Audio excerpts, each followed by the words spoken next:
back to the channel, everybody. This is Bike Revolution, and here we're looking at a Phantom 85 sitting on a Hyper Beach Cruiser. The Beach Cruiser I got from Walmart, about 150 bones, and the Phantom 85 came out of bicycleengines.com. The bike comes with 2.12 by 26 inch tires. Very nice tires too. Nice white thread. I did put the front brakes on as well as the rear brakes. This bike did have coaster brakes, and I don't like coaster brakes. They don't stop you very well, so I'm still waiting for the brake pads. Took the coaster brake off. I got a feeling this rear rim I'm gonna have to change out because I don't know, it just seems like there's something wrong with the hub. You can't ever set the tension on the bearings just right, and it's either too loose or too tight. So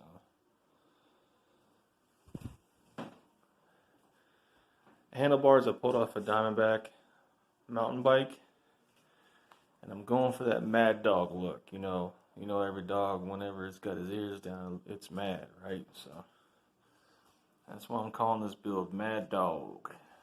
We got the dual brake lever up front. This didn't come with the kit either. This is the one I prefer. Push it in, and it just sets it like that. So easy. I really think this is something they need to be putting back in their kits. As the other one, just no good, but this one is pretty good. That's a stock fuel tank. What I did, I got a little creative with the fuel tank because these bolts, they like to break, crack. And you always want to have this to where it'll shift and move a little bit in case you fall on the side, It's better that this moves or stays firm and cracks if it falls. So I get hockey stick tape and I put one strip on the pole, and on the tank, on the bottom side of it, I put two strips so it has that friction barrier, and it's pretty good. I even put it on the inward part of these clamps, and it has that friction barrier on the metal. You really don't have to put these nuts as tight as you had to before, yet it stays firm. So you're achieving what you want without putting a lot of strain on these bolts. The seat was really nice. That's what comes with it. It says Hyper. It's got the white stitching.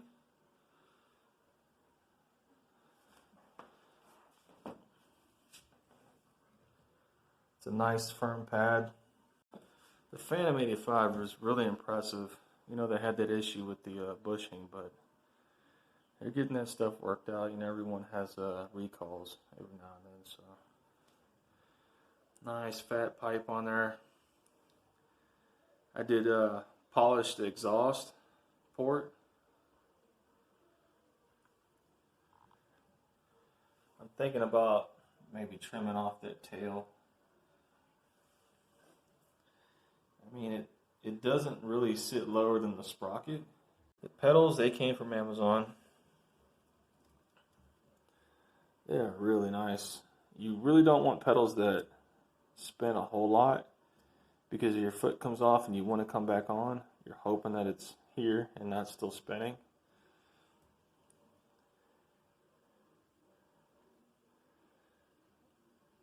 I'll put that description where you can find that. It's a stock kickstand. I didn't think it'd be good enough, but it's holding up the weight. I weighed this bike. With this build, dry, with no fuel, you're looking at 50 pounds even. So that's not too bad. It's a pretty big frame and heavy tires. I'm surprised it doesn't weigh more. But there's a reed valve that it comes with. There's that HP speed carb. And you can see that air filter fits in there. And you can slide a piece of paper in there. It's so tight. but it works. I got the gold transmission chain on there. I really like it, man. These things are so strong. That's the kind of tensioner you want. You don't want to mount stuff on the frame here because you're going to have to put it tight so it doesn't get cut up in your spokes. And what it's going to do is bite into the metal, leave a mark, and chip the paint. So the nuts that are inside these crank arms, these are tapered. You kind of hammer them on, and with the mallet, slightly whack them. And with the nut, you torque them down to hold. Well, the nuts that are in here, they don't have much of a shoulder, or they don't have much of a bite. You want to get your, I think it's like a 14 or 15 millimeter socket on there, and really go to town with the mallet on your ratchet and nice and tight, because these arms do come loose. So that's something I make note of. Even the arms are steel, they're not aluminum. And this thing still weighs in at only 50 pounds with the motor.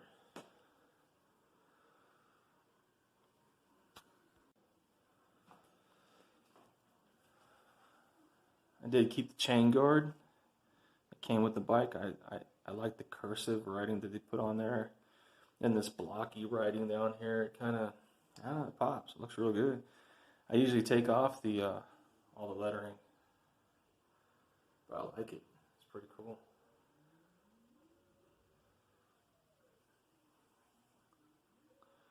It's got a little spring seat. I did put my own fuel line in there.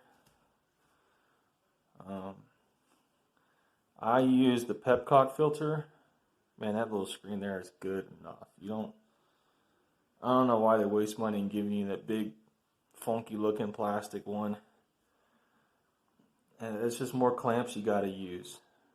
And then it's sitting out there and it just doesn't look, it don't have that clean look. I use a crimp style clamp that you put on once and never take off again. And then on the carburetor, I just use a adjustable one that I can take off later if I had to service the carburetor. So what I did with the wiring, as you can see, the wiring comes out of the kill switch right there.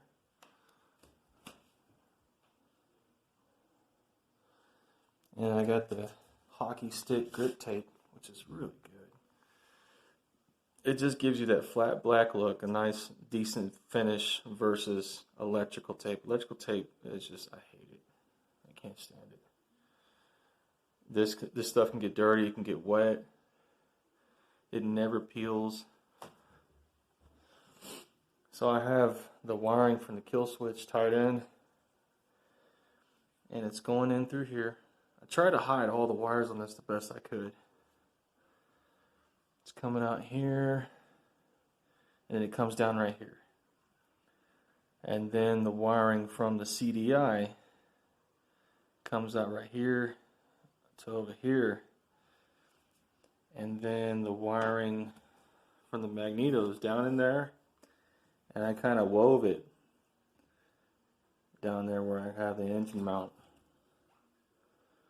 I wove it in there just in case, like, if this bicycle did fall, it wouldn't hit the wiring. So I wove it down in there, comes back out in here, stays on top, and then it runs on the inside. So it goes on top, and it runs on the inside and meets those other wires, and I connected them all right here.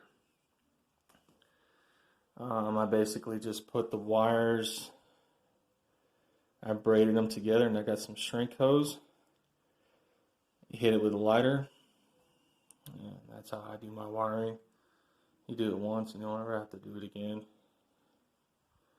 The same with this clutch cable. I try to keep it down here and away, and then up in here. So when you step back, man, all I can see from right here is a motor, carburetor, fuel line, and a spark plug wire. Let me tell you another thing about these spark plug wires. But this is the black one, but this CDI is from one that has a red one. And I wanted a black wire, so I just unscrewed the black wire that I had laying around and put it in this CDI from the red wire. And the reason why I did that, they say this is the higher powered one. Really the wires going into it, I think are like 1 gauge bigger. That's probably why they say that. So this is the one that has the wires that are a little bit bigger. You know, more copper, you know, more flow. So, and a cool little trick you can do is, this is just a speaker wire. That's all that it really is I should get a real car spark plug wire, but I don't know if that'll really make a difference. But so you can see where it's coming out of the CDI and then straight down to the plug. So what I learned from some guys that were race car drivers, I got some race car drivers in the family too, is that the shorter the wire, the least resistance. And all these kits you're getting these wires that are about, I don't know, 8 to 10 inches long, so it has a lot of time to lose its power throughout that wire. It just jumps out. That's why when you see those MSD superconductors, they say each wire has 40 feet of wound copper around the wire, because what that copper does is it creates a barrier and doesn't allow your spark to escape the wire before it gets to the end. So for the time being, I'm using this, and it's short, so it doesn't have much time to escape. I recommend, if you have a build coming up, or if you got one of these bikes, to shorten the wire down, and you could possibly see gains in spark. I mean, your magneto is only going to make so much. You know, you can go with the car wire if you want, you know, bigger CDI, this and that. It's only going to get so much juice from this guy down here. So there's my magneto my coil and spark plug wire setup. And I wanted to do it here as close as possible to the plug, you know, out of the way and efficient. That was my goal on that one. I think I pretty much nailed it. I also wanted to do a motor mount this time, and I'll put this in the description as well.